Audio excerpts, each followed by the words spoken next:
this is Beyond the Scoreboard. It's a podcast where I'm going to be interviewing people. I'm going to give you my own thoughts on empathy in sports. As an athlete myself, I truly believe that empathy creates better bonds with teammates, and those bonds create better chemistry on and off the field. These are all great things that help create winning teams and better people. So first, before we dive into anything, what is empathy? As some people may not know. Well, empathy, as described in the Webster's Dictionary, is the action of understanding, being aware of, being sensitive to, and vicariously experiencing the feeling, thoughts, and experiences of another. So you might be thinking, what? Like, I kind of get that, but what does that really mean? Empathy is really being able to feel for one another. Like, say you've broken your arm, I've broken my arm before. I could feel the emotions that you're going through. I could feel the emotions again, and I'm able to help you get through it by giving you tips and how do I get through my stuff. So that's really what empathy is. But now that we can we understand what empathy is, how does it involve sports, you might ask? Well, that's a great question, because sports, like everything, evolves. Sports, even 15 years ago, were still primarily no mercy. You don't the other team's not your friends. But that's still that part's still true. And you may not be friends with your teammates in here, but out there you're brothers. Stuff like that. And now that has really taken a different turn. Because coaches and leaders and athletes overall have realized that empathy can be the key to winning and losing. You can look at some great teams who are stacked with talent. I know I've played against teams like that where they have just been stacked with talent. For example, I'll use a known personal example, St. Malachy's.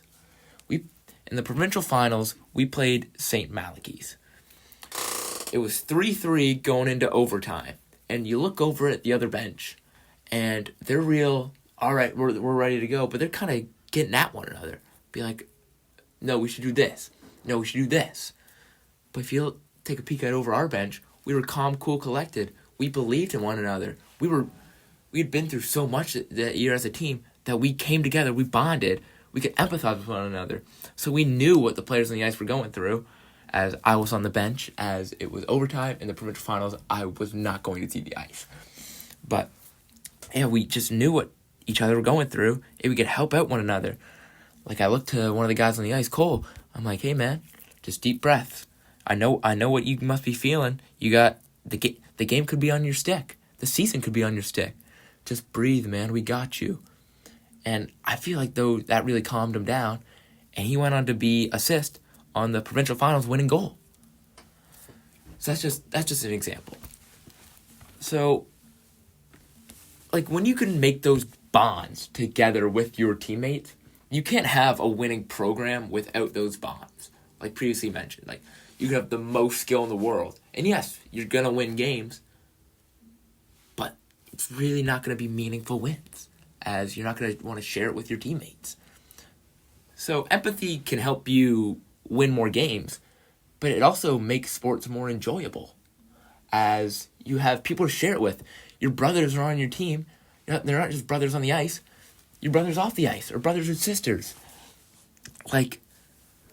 Every time we would win a game for hockey or baseball, we'd always go out and celebrate with one another. And some teams just don't have that. Yeah, you're friends at the field, but as soon as you leave, you really don't like one another. And I've played on teams like that. 2 years ago, I played on a baseball team where I really did not like any of my teammates. And it's not I was just sitting off to the side. It was just, these guys just weren't great people sometimes. So I would really kind of distance myself from them. And yeah, we were a good team. We made the provincial finals, but we ended up losing to a better team in Port City that had, they were brothers. They could just see, they were having so much more fun. They were picking each other up in the dugout. That's just something that we didn't have on our bench. So that's why I really feel that empathy is, the key to winning games. It really is. Some people still would beg to differ. But personally, and some examples are Andy Reid, I think 3-time winning Super Bowl coach. Like, he's just a winner, and he leads with empathy. Like, that's the key to bringing his Kansas City Chiefs together. Like, he leads with empathy. One of the greatest athletes of all time. And maybe even the greatest basketball player of all time. I know that's a touchy subject for some. Kobe Bryant expressed how he felt that empathy was the greatest thing he was able to do on the court. He was asked at a Q&A that what was the lesson that he wished he learned earlier, and he responded, how to lead with empathy. He wanted to state that it helps him as a leader because he can understand people's fears, people's insecurities, and he could really get to know one another, and that helped him make those connections in the locker room. Like, if he knew that someone was a little down, he knew maybe why they were down, and he could help them out with that. So help give them a little pick-me-up, and then being a little more motivated, they go out on the court and they play better. So these are all just things, like, as leaders, like, leading with empathy is so crucial to having just a good team and a better team overall. Like, leading with empathy can make people want to play for you. Like, I've had leaders that are just so strict. Like, they don't care about me personally. They just care about my performance. They just care about me as an athlete. And those coaches aren't really coaches I don't want to coach for again. But, like, a coach, like Coach Matt of the hockey team, he led with empathy. Like, he knew what our struggles would be. He'd ask us, hey, how's your guys' day today? Just like stuff like that. And that made us want to play for him. Like, he was a coach that led with empathy. He made players want to play for him, were eager to play for him. And at the end of the season, we came away with a provincial championship. Like, it just goes to show that empathy is so crucial. That's all for now. Thank you for joining for the intro episode. Next episode, we will have the one, the only Jesse Boudreau on the podcast. I'm going to be asking him a couple questions, see what he really feels in his experience on empathy in sports. Thanks for tuning in. We'll see you guys later.